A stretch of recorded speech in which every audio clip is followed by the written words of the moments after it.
Salut! L'objectif de cette vidéo est de résoudre des équations contenant des valeurs absolues. Définissons d'abord ce qu'est une valeur absolue. La valeur absolue de la variable x s'exprime en plaçant x entre des barres verticales et se définit en deux parties ou deux étages, selon la condition imposée à la variable x. Premièrement, si x est supérieur ou égal à 0, valeur absolue de x donne x. Deuxièmement, si x est inférieur à 0, valeur absolue de x signifie qu'il faut prendre l'opposé de x. Par exemple, valeur absolue de 17 donne directement 17, car 17 est plus grand ou égal à 0. Par contre, valeur absolue de moins 13 donne l'opposé de moins 13, donc moins 13, qui est égal à 13, car ici, moins 13 est une valeur inférieure à 0. On peut visualiser valeur absolue de x sur l'animation suivante.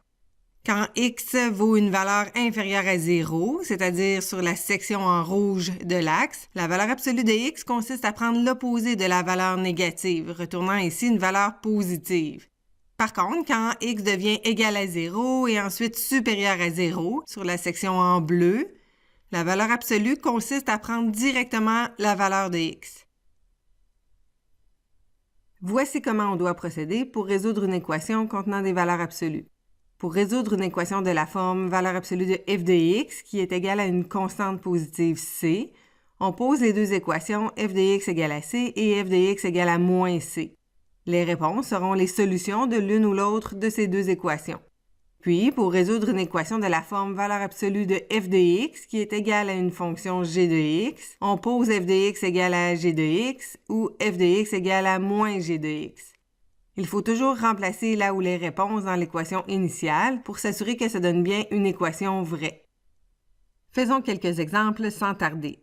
Si on tente de résoudre cette équation, on pose moins 2x égale à moins 6 et moins 2x égale à moins 6.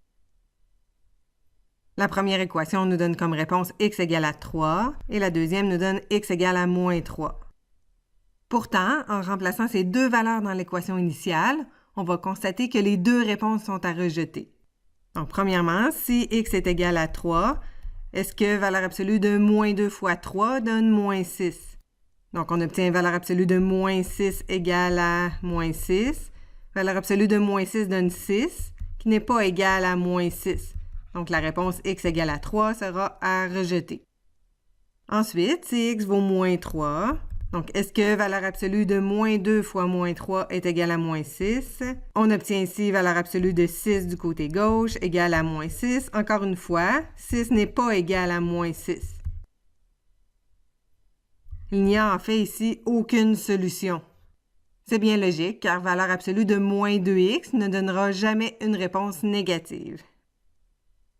À l'exemple B, posons d'abord les deux équations à résoudre, c'est-à-dire 5x moins 7 égale à 3 et 5x moins 7 égale à moins 3.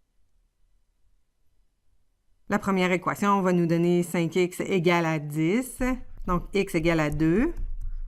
Et la deuxième équation va donner 5x égale à 4, donc x égale à 4 cinquièmes. Faisons maintenant la vérification. Donc premièrement, si x est égal à 2, est-ce que valeur absolue de 5 fois 2 moins 7 est égale à 3? On obtient valeur absolue de 10 moins 7, donc valeur absolue de 3, qui est bien égale à 3. Ensuite, si x vaut 4 cinquièmes, donc est-ce que valeur absolue de 5 fois 4 cinquièmes moins 7 est égale à 3? Donc on obtient valeur absolue de 4 moins 7, donc valeur absolue de moins 3, qui donne bien 3.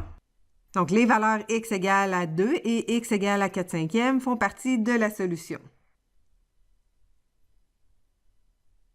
À l'exemple C, on doit d'abord isoler la valeur absolue. Pour cela, on soustrait 3x de chaque côté de l'équation.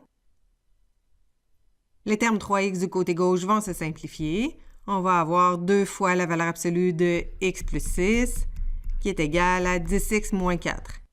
Étant donné que 2 multiplie la valeur absolue, on va diviser par 2 de chaque côté.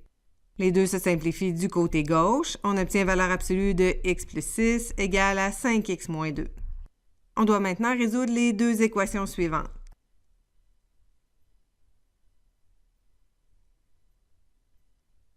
On résout la première équation. On va avoir x moins 5x égale à moins 2 moins 6, c'est-à-dire moins 4x égale à moins 8. Donc, x est égal à 2. La deuxième équation nous donne x plus 6 égale à moins 5x plus 2. On va avoir x plus 5x égale à 2 moins 6, c'est-à-dire 6x égale à moins 4. Donc, x est égal à moins 4 sur 6 ou moins 2 tiers.